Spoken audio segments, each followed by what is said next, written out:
Chapter number 21 से अब lecture number 8 inter है, वही article introduction of radiation with matter. इसमें अब आखिरी दो बातें जो आज के लेक्चर में हम कंप्लीट करेंगे, एक जो आपके सामने लिखी हुई है फ्लोरोसेंस का फिनोमिना जो आप लोगों ने केमिस्ट्री में भी पढ़ा है, और दूसरे नंबर पर न्यूट्रॉन्स की इंटरएक्शन। ये दो चीजें अब हमने पढ़नी है। क्यों जी? फ्लोरोसेंस को आप लोग आम लफ्जों में चमक बोलते हैं। चमक का मतलब रेडिएशन अमिट, लाइट रेडिएशन अमिट हो रही है। तो इसकी हम अब प्रॉपर डेफिनेशन बनाने लगे हैं, जो हमारी बुक में इसी आर्टिकल में ग्रीन से अंडरलाइन की हुई लिखी हुई है। उसी डेफिनेशन को थोड़ा समझने लगे हैं और फिर इसकी एग्जांपल देखो। होता क्या है कि अगर ये कोई सॉलिड है, कोई भी एलिमेंट है, तो जब यहां पर हाई एनर्जी रेडिएशन या हाई एनर्जी पार्टिकल फॉल करेगा, तो ये हाई एनर्जी रेडिएशन फॉल करते हुए अंदर किसी से भी कोलिजन करके अपनी कुछ एनर्जी ट्रांसफर कर देगा, जिसकी वजह से इन रेडिएशन की एनर्जी कम हो गई।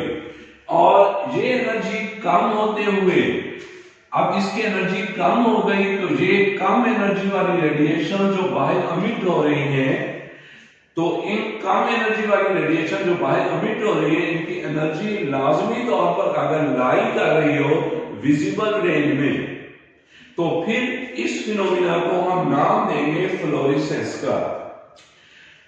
देखो हम पढ़ चुके हैं, एक बार फिर इसको एक्सप्लेन करते हैं। हम पढ़ चुके हैं कि इलेक्ट्रोमैग्नेटिक रेडिएशन डिफरेंट टाइप्स की होती हैं। इनको एनर्जी की मदद से हमने डिफरेंट कैटेगरीज में डिवाइड किया हुआ है। पहले नंबर पर गैमा रेज, उसके बाद फिर एक्स रेज, फिर उसके बाद अल्ट्रावायलेट, फिर उसके बाद ग्रुप आता है विजिबल का। तो ये विजिबल रेडिएशन जो इंटरमीडिएट एनर्जी वाली है, इनसे कम है। फिर उसके बाद ग्रुप आता है लो एनर्जी वाली, ये भी इनविजिबल है, और इनमें पहले नंबर पर इंफ्रारेड, उसके बाद फिर माइक्रोवेव्स, फिर उसके बाद television waves and radio waves वगैरह ये आती हैं। इनमें ये वाला जो ग्रुप है ये भी इनविजिबल लेकिन हाई एनर्जी की, ये वाला जो ग्रुप है ये भी इनविजिबल लेकिन लो एनर्जी की, लेकिन ये जो दरमियान वाला ग्रुप है ये इंटरमीडिएट एनर्जी और विजिबल है। हम इन रेडिएशन को देख सकते हैं। इनकी एग्जांपल है ब्लू, ऑरेंज, येलो, रेड वगैरह। ये सारी रेडिएशन इस कैटेगरी में लाई करती हैं। तो अब दोबारा से फ्लोरोसेंस की बात कि अगर ये हाई एनर्जी रेडिएशन या कोई पार्टिकल भी हो सकता है, तो ये हाई एनर्जी रेडिएशन किसी मेटल पर फॉल करे, फॉल करके ये रेडिएशन अपनी कुछ एनर्जी, सारी नहीं, कुछ एनर्जी अंदर किसी तरीके से भी ट्रांसफर कर दे, और फिर लो एनर्जी से ये रिफ्लेक्ट हो जाए, स्कैटर्ड हो जाए, ऑब्जर्व हो जाए। लेकिन कितनी लो एनर्जी? इस रेंज में नहीं, विजिबल रेंज में। अगर ये विजिबल रेंज की रेडिएशन बाहर अमिट हो जाती है, हमें ऑब्टेन होती है, तो फिर इसी फिनोमिना को हम नाम देंगे फ्लोरेसेंस का। ये फ्लोरेसेंस लफ्ज का मतलब हुआ, डेफिनेशन हुई। पार्टिकल भी ऐसा कर सकता है। होगा क्या कि अगर ये हाई एनर्जी पार्टिकल अंदर किसी पार्टिकल, किसी एटम से, किसी इलेक्ट्रॉन से जाकर टकराएगा, उसको एक्साइट करेगा उस इलेक्ट्रॉन को, और जब वो डी एक्साइट होगा तो रेडिएशन अमिट करेगा। और वो जो रेडिएशन अमिट हो वो लाजमी तौर पर किस रेंज में लाई कर रही हो? विजिबल रेंज में लाई कर रही हो। तो इस फिनोमिना को हम नाम देंगे फ्लोरेसेंस का।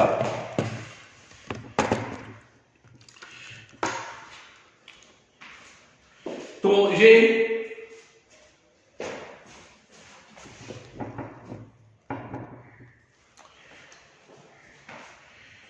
फ्लोरेसेंस का मतलब हुआ।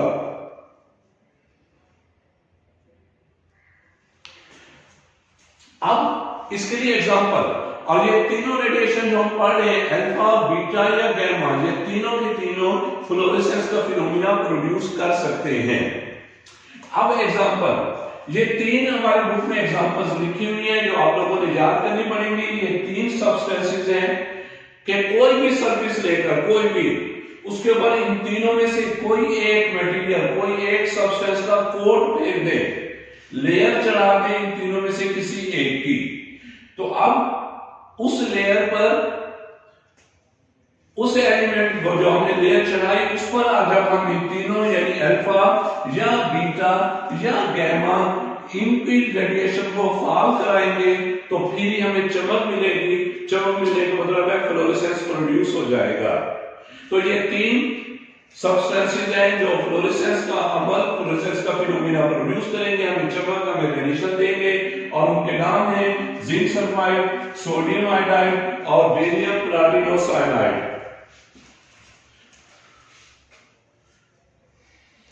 चेक कर लो सही आता है, थोड़े नहीं होती है। तो ये इस तरह ये तीन हमारे पास जो फ्लोरेसेंस प्रोड्यूस करते हैं।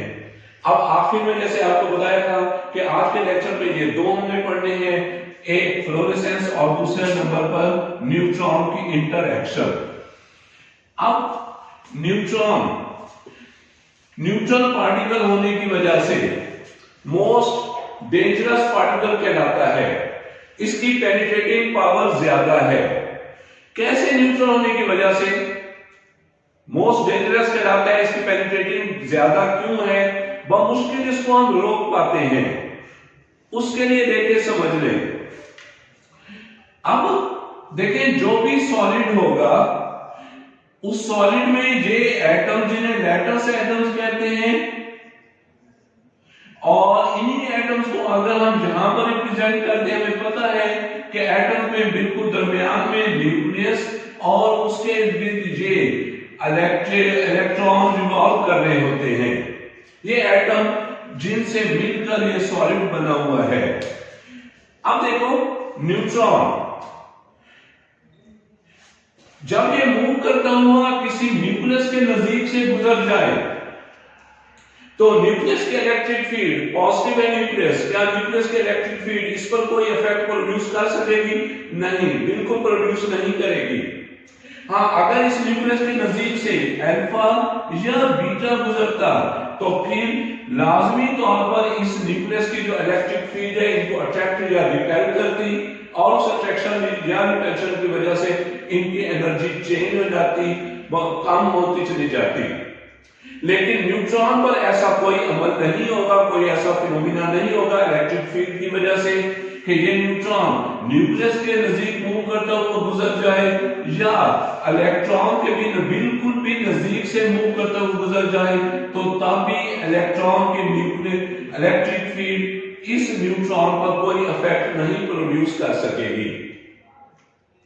तो एक तो न्यूट्रॉन न्यूट्रल होने की वजह से इलेक्ट्रॉन या न्यूक्लियस के इलेक्ट्रिक फील्ड से गुजर जाते हैं विदाउट अफेक्टेड, कोई इन पर इफेक्ट नहीं होता।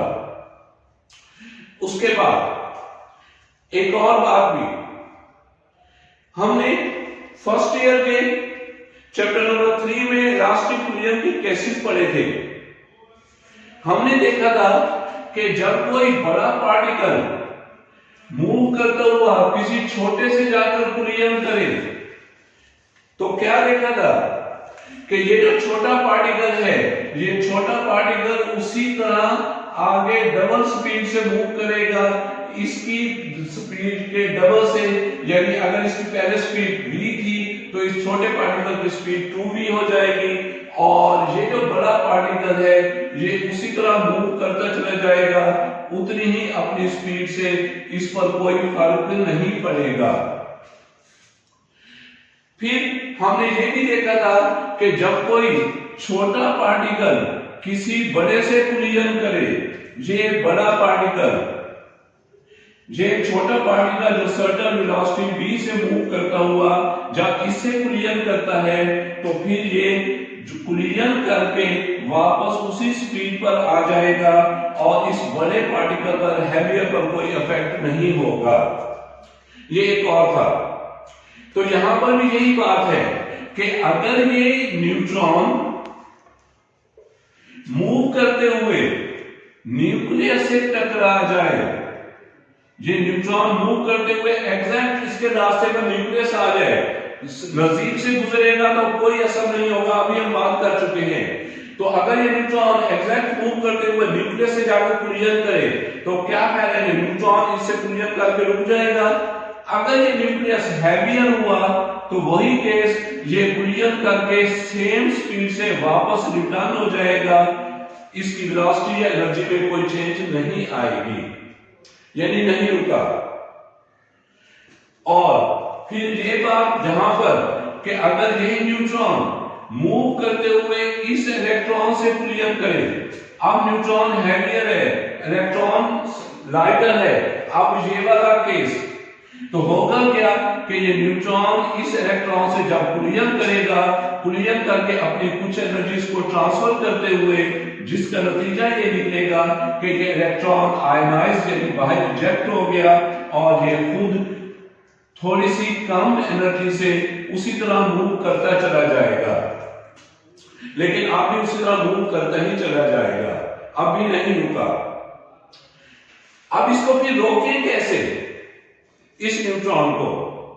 इसके लिए वही इलास्टिक कोलिजन का पहला केस हमने ये देखा था कि अगर ये कोई पार्टिकल और इस पार्टिकल ये मूव कर रहा है सर्टेन वेलोसिटी v से, अगर इसके रास्ते में कोई और आइडेंटिकल उसी स्पीड उसी मास का कोई पार्टिकल आ जाता है, आइडेंटिकल होने चाहिए, दोनों का मास सेम होना चाहिए, इसका मास m और इसका मास भी m, तो अब क्या होगा, क्या पड़ा था, अब ये होगा कि ये इससे कोलिजन करके ये पार्टिकल रुक जाएगा, पहला ये पार्टिकल, और अपनी सारी एनर्जी या वेलोसिटी दूसरे को दे देगा और इस तरह ये दूसरा मूव करने लग जाएगा उसी की स्पीड से जो उससे पहला मूव कर रहा था।